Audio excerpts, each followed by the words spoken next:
मलाडपुर में स्थित दिलदोशी police station में हमारे साथ मौजूद है कांग्रेस के मुंबई पदाधिकारी। हम उनसे जानने की कोशिश करेंगे। सर, स्वागत है आपका मुंबई न्यूज में। है तो स्वतंत्रता दिवस मनाया जा रहा है, आपने इस स्वतंत्रता दिवस पर आज यहाँ पर आए कैसे?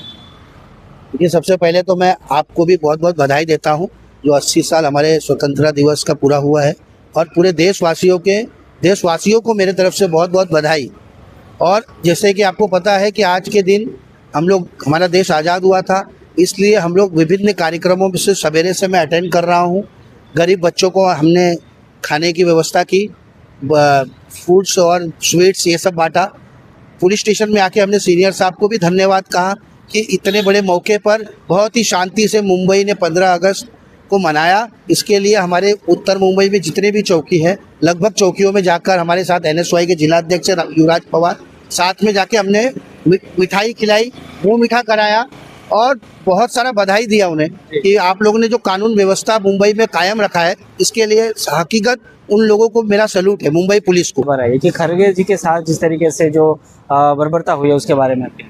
बहुत ही दुर्दयनीय स्थिति है पूरे देश में कि एक तरफ हमारे प्रधानमंत्री बोलते हैं सबका साथ सबका विकास, और एक तरह से इस तरह से व्यवहार। खड़गे जी हमारे कौन से कास्ट से आते हैं, उस खड़गे जी ने वहाँ पे भाषण दिया, खड़गे जी ने वहाँ पे प्रोग्राम किया, उसके बाद बीजेपी के लोग जाते हैं वहाँ पर साफ सफाई करते हैं, हवन करते हैं।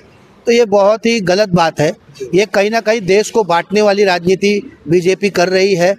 कभी जात पात को, कभी युवाओं को। आपने देखा होगा किस तरह से जंतर मंतर पर युवाओं पे लाठी चलाया गया, गोली चलाई गई, और उसके बाद अगर कोई आवाज़ उठाता है तो उसे देशद्रोही का नाम दिया जाता है। आपने देखा कि हमारे नेता राहुल गांधी जी वहाँ पे किस तरह से लड़ाई लड़ रहे हैं, और मुंबई में हमारी वर्षाताई असलम शेख जी किस तरह से लड़ाई लड़ रहे हैं। उसके बावजूद हम लोग देश जोड़ने का काम कर रहे हैं, और बीजेपी कहीं ना कहीं देश को बांटने का काम कर रही है। तो ऐसी राजनीति नहीं चलेगी।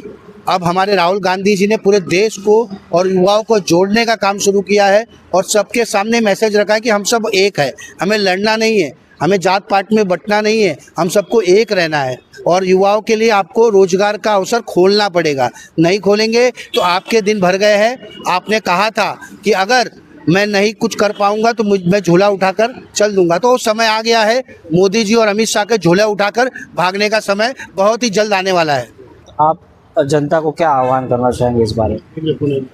मैं भारत देश की जनता को, और विशेषकर मुंबई में रहता हूं, मैं मुंबई की जनता को यही कहना चाहूँगा कि एक अपने आप में एकता बनाए रखे।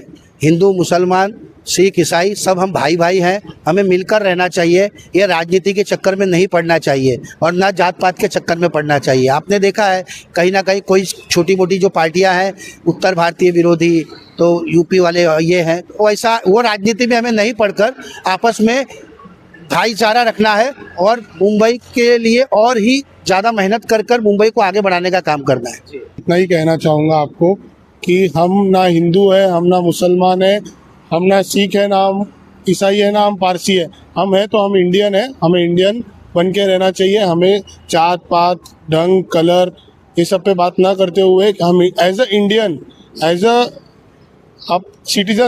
इंडियन सिटीजन ही बात करना चाहिए। हमें ना हिंदू की तरह बात करना चाहिए, ना हमें उत्तर भारतीयों की तरह बात करना चाहिए, ना दलित की तरह बात करना चाहिए, ना मुसलमान की तरह बात करना चाहिए। हम इंडियन है, हम इंडिया के लिए ही बात करेंगे, और आने वाले टाइम के लिए हम इंडिया का यूथ है तो हम इंडिया के लिए ही बात करेंगे। उसके अलावा हम कोई चीज़ पे डिबेट या कोई भी चीज़ पे डिस्टिंग्विश करने नहीं बैठेंगे। हम इतना ही बोलेंगे, आज 80th इंडिपेंडेंस डे है इंडिया का, तो उसके लिए हम बोलेंगे happy independence day to all Mumbaikars and all students out there.